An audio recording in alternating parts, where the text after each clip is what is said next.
La franc-maçonnerie inspire bien des fantasmes et pourtant son histoire est loin d'être aussi mystérieuse et secrète qu'on l'imagine parfois.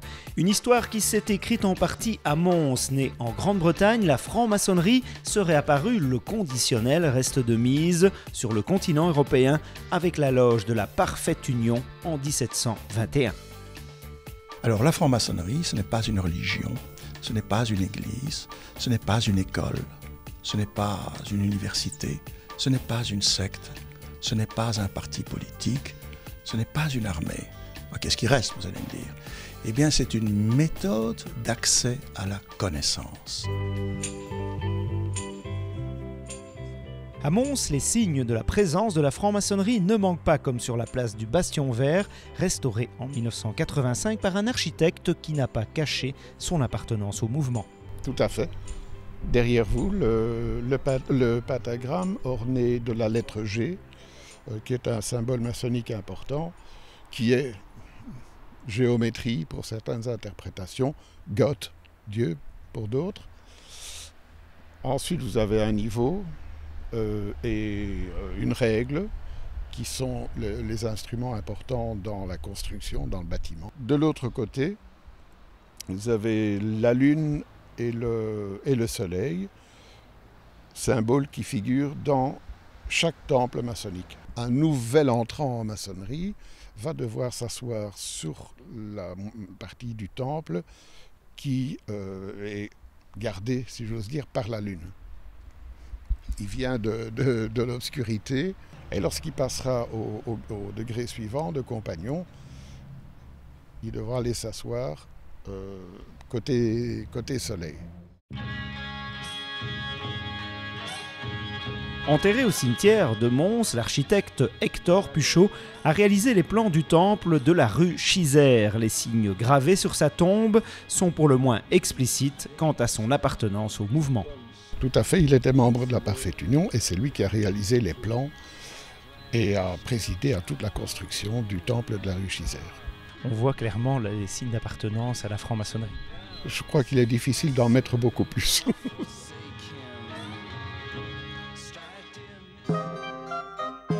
Apparue à Mons au XVIIIe siècle, la franc-maçonnerie tient ses réunions chez le marquis de Gages, notamment, dans des lieux transformés pour les besoins de la cause. En 1838, la Parfaite Union s'installe à la cour du Dromadaire, rue d'Enghien, un espace devenu bientôt trop exigu, et dans les années 1880, les francs-maçons jettent leur dévolu sur le quartier de la Gare. Et ce quartier-ci était à ce moment-là en pleine expansion. La gare à proximité. Chizer, pourquoi Chizer? C'était les grands propriétaires terriens qui ont mis en vente leurs terres. Ils ont jugé qu'il était plus intéressant d'acheter du terrain et de construire. Inspiré par la mode égyptienne fort en vogue à l'époque, le temple de la rue Chizer fut inauguré en 1890 aux grandes dames de certains espions catholiques. Le mouvement maçonnique, il est représenté par uniquement deux pierres, l'équerre et le compas, et l'étoile qui se trouve au-dessus de la porte. Tout le restant de la décoration de cette façade, c'est l'Égypte. Pourquoi est-ce égyptien? Parce que le bâtiment a été construit à une période où la maçonnerie s'inspirait de la mode égyptienne de l'époque. Alors il y a une toute petite anecdote, c'est lors de l'inauguration du bâtiment, un journaliste d'un journal tournaisien ultra catho, anti-maçon, s'était planqué dans la petite rue de Boussu pour regarder les personnalités qui allaient entrer et sortir. Et le lendemain, dans le journal, il a révélé tout quiconque rentrait et sortait là. Et son titre était « Un peu de lumière dans la cage à hibou ». Il faut savoir qu'à l'époque, tous les maçons étaient chrétiens, absolument tous. Théodore Verhagen, le fameux Théodore Verhagen, a été enterré à l'église, politiquement, c'était des libéraux. Ce qui s'est passé ici, comme d'ailleurs dans d'autres lieux, mais dans la région de Mons-Borinage, dans les régions industrielles par exemple, la scission du Parti libéral en deux ailes, les progressistes et les conservateurs. Les progressistes ont fini par donner naissance à ce qui allait être le Parti ouvrier.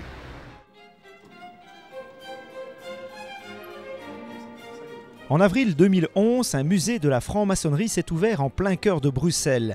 Un geste d'ouverture pour une société longtemps considérée comme étant très secrète avec son langage symbolique. Alors c'est important pour nous parce que nous pensons qu'il convient de montrer au grand public, d'extérioriser la culture maçonnique qui est tout à fait particulière. Alors qu'est-ce qu'on trouve dans ce musée? On trouve des objets qui vont reprendre la symbolique maçonnique et c'est une symbolique de la construction. Et donc par exemple les objets, il n'y a pas des objets de l'Antiquité grecque ou de l'Antiquité romaine, mais ce sont des objets dont les plus anciens datent du XVIIIe siècle bien entendu, qui reprend l'essentiel de la symbolique qui se trouve ici sur ce tapis de loge. Les visiteurs, évidemment, sont confrontés à des objets, mais s'ils viennent, il y a des visites guidées, des explications sont données, parce qu'évidemment, si on vient sans aucune explication, sans même rien connaître de la maçonnerie, c'est le droit de chacun de ne rien y connaître, bon, ça paraît un peu mystérieux et difficile de compréhension. Mais nous organisons des visites guidées et tous les visiteurs sont les bienvenus. Surtout si on ne connaît rien à la franc-maçonnerie. Alors ici, c'est la cérémonie funèbre à la mémoire de... D'après certains historiens, la franc-maçonnerie serait née à Mons au sein des Pays-Bas autrichiens, qui formaient alors en grande partie la Belgique actuelle. Nous sommes en 1760, le marquis de Gage dirige sa loge, la Parfaite Union, et il va obtenir l'autorisation de la Grande Loge Unie d'Angleterre pour tenter de fédérer toutes les loges qui se trouvaient dans les Pays-Bas autrichiens, puisque la Belgique n'existe pas encore. Dans le même temps, on va donc développer les hauts grades. Et c'est donc dans la symbolique de l'atelier du marquis de Gage que l'on va développer une structure des hauts grades, des degrés dits d'élus et de chevaliers, je ne vais pas entrer dans le détail, qui sont illustrés par les remarquables tableaux qui se trouvent derrière moi. Ce sont des documents uniques, ce sont des tableaux extraordinaires qui ont été réalisés à Mons entre 1763 et 1770 et qui sont relatifs au haut degré de la franc-maçonnerie. À l'époque, la franc-maçonnerie, on est avant la Révolution française, est une société de triple devoir, une société qui ne concerne que des gens qui sont chrétiens, catholiques ou protestants. Et dans nos régions, tous les francs-maçons sont catholiques. Et donc le triple devoir pour cette société, c'est honorer le grand architecte de l'univers, qui est Dieu qui a créé le monde par la parole, honorer les représentants de ce grand architecte de l'univers sur Terre, c'est-à-dire le pape et la royauté, et s'occuper quand même de la charité des pauvres. On va sortir du catholicisme à partir du XIXe siècle. Alors c'est des tableaux qui sont sans doute restés longtemps dans la ville de Mons et dont vous avez pu hériter, je dirais, pour ce musée.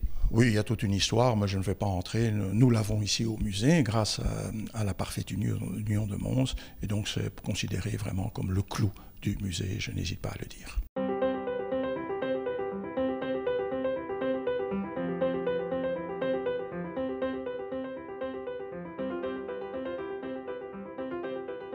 Alors un musée, mais ça ne veut pas pour autant dire que l'histoire est terminée, bien loin de là, puisque la franc-maçonnerie, manifestement, d'après les dernières études, est en progression en Belgique. Mais évidemment, d'abord les francs-maçons sont 25 000 aujourd'hui, donc on a l'habitude de dire les francs-maçons sont partout. En réalité, quand on comprend bien la définition de la maçonnerie, c'est-à-dire se perfectionner à titre individuel et améliorer la société, les francs-maçons sont invités à participer à l'organisation de la société. Où ça? Ben, ça peut être dans les partis politiques, ça peut être dans des syndicats, dans des associations culturelles, la défense de la nature, la défense des animaux, la Croix-Rouge, il y a des milliers d'associations. Donc si on a bien compris ce qu'est être franc-maçon, ce n'est pas seulement réfléchir en chambre, mais ça peut l'être, il n'y a pas d'obligation, c'est s'investir dans la société et chacun va choisir l'endroit où il pense pouvoir le mieux agir en fonction de ses convictions sur le progrès de la société.